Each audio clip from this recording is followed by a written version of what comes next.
Some people don't know that tattoo artists do not usually work an hourly rate. Like, if I don't get any business, any customers, I don't get paid that day at all. It's a fun little thing called being an independent contractor, but yeah, I pay for all my supplies and pretty much everything except for the actual bed that I used to tattoo on. I even paid for my chair.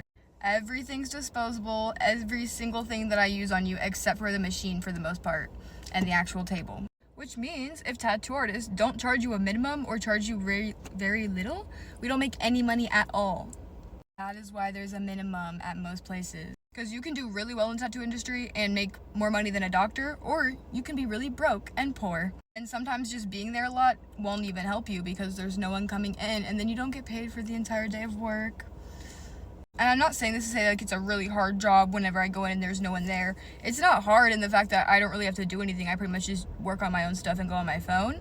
But it's hard not to have any money for that. So y'all need to stop acting like there isn't a reason that tattoos cost so much money. Like, we have to make a living. You don't need a tattoo. At the end of the day, you don't need a tattoo. And I need to make a living, so.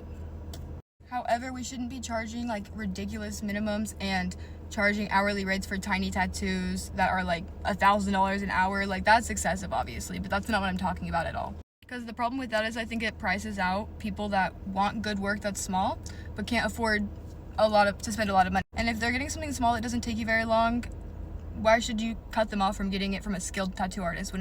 If you charge them so much, they're gonna go to someone that is terrible.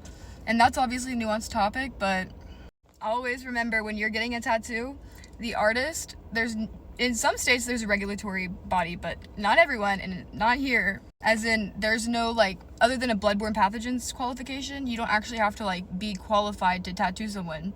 You just have to have an apprenticeship, which isn't even always required to prove that you have an apprenticeship to work at a shop. So just because someone's not tattooing out of their house does not mean you should trust them. And if someone is tattooing out of their house, they might have good work. You know what I mean? It's not something you should base your decision off of. What you should base your decision off of is researching and looking at their work and then learning what lines look good and bad from a technical standpoint.